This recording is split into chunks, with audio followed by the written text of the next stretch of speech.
First reading today looks at St. Paul, who was, before his conversion, a terrible persecutor of the early Christians. We hear in the Acts of the Apostles how he tore families apart. He dragged Christians off in chains, and he consented to their executions. He went door to door with his persecution, hunting for Christians. And at the beginning of Acts 9, we even hear how he's following the Christians who are fleeing from Jerusalem. He's following them to Damascus so that he can drag them back in chains to Jerusalem. So he was just this terrifying figure for the early church. And then all of a sudden, in the first reading today, we hear about St. Paul boldly preaching Jesus Christ crucified. Complete transformation. The Christians, of course, were still afraid of him, and we could understand that. They didn't really believe that his conversion was authentic. They probably suspected that he was trying to infiltrate their community just to get a full list of names of who the Christians were so he could go after them later. But the reality is he did have an authentic transformation, and you probably can't get two further extremes than if you look at St. Paul, preaching, a missionary, a great apostle, and what he was before that. Just this crazed persecutor of the church. And you almost can't get two further extremes. So as we look at this first reading, I think the first lesson we can pull from this reading is to never give up hope on anybody. That includes ourselves as well. Sometimes when people are struggling with sin in their life or some sort of addiction, they give up on themselves. But if someone like Paul, who underwent such a dramatic transformation, it's possible for anybody.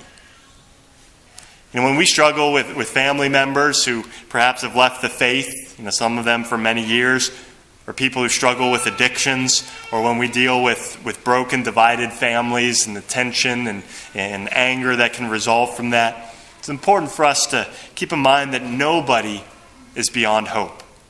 As long as we're still alive, there's a chance of dramatic transformation. Sometimes it might be beyond our ability to help people with our human limitations, but it's not beyond Christ's ability to help them. And so the first lesson is to never give up hope in another person or in ourselves.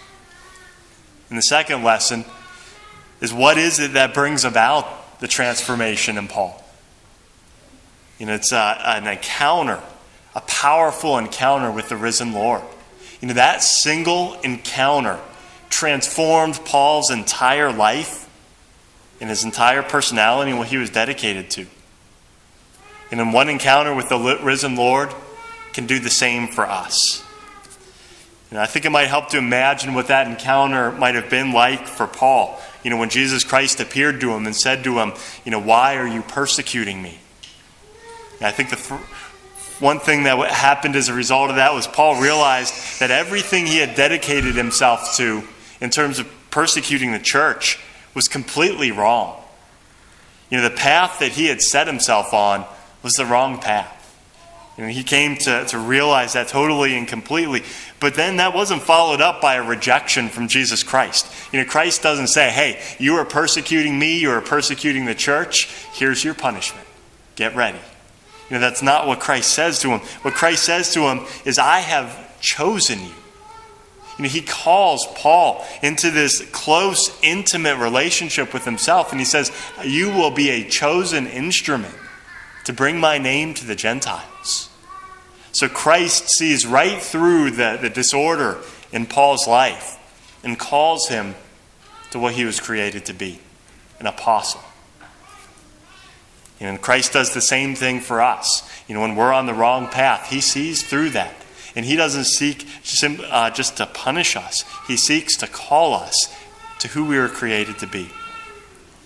Often when people follow a path of destructive behavior, whether it's alcohol or some other type of addiction or whatever the disorder is, oftentimes it's because they're internally wounded that they follow that path.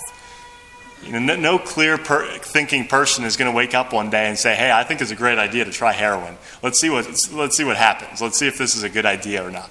People don't do that. They do that because they're internally wounded, and sometimes those wounds come very early in life. Some form of rejection or abuse that they've suffered, or some sort of insecurity, as a result of a broken family or whatever it is that they experienced. And those destructive behaviors can be a way to numb the pain, or for people to temporarily escape reality. They think they'll find some sort of relief there. But those behaviors, whether it's alcohol or drugs or sexual addictions or other disorders, they never heal the pain. They never cure the suffering that people are undergoing internally. But an encounter with Jesus Christ does heal the pain. Because an encounter with Christ is an encounter with someone of incomprehensible love. And when people suffer interiorly from these wounds, whether it's some sort of rejection that they experienced, they meet someone and they have an encounter with someone who accepts them completely and totally. Or someone who's dealt with insecurity as a result of a broken family encounters somebody that they know will never reject them or never abandon them. They encounter unconditional love. So this encounter with Christ, has the power to heal the wounds that people have internally and to transform them. The unfortunate thing is how few people actually experience the risen Lord, like St. Paul experienced. So often our Lord is waiting at the door of our hearts and he's knocking, but we never open. And a lot of times people turn away because they're not interested, and they flee from Christ, and they flee from organized religion rather than running towards him and seeking that encounter with Christ that has the power to transform them and to heal them, especially an encounter with Christ in the Eucharist. And the third lesson that we can learn from the first reading is immediately following St. Paul's conversion. That conversion leads him to the church. He meets Barnabas. Barnabas brings him before the apostles. We don't serve Christ alone in isolation. When we become Christians and when we have an experience of Christ, that leads us to his family, which is the church. The Catholic Church is the family of God. And we see in the first reading how it's a close-knit family. The church is united together under the apostles, and they bring Paul before the apostles. And so too with the church today, we're united by the successors of the apostles. And so when we have an encounter with Christ, it's not an encounter in isolation, but it's an encounter that brings us into his family, the church. And so as we reflect on this first reading, we learn first and foremost to never give up on another person, never to give up on ourselves, but to trust in the power of the risen Lord.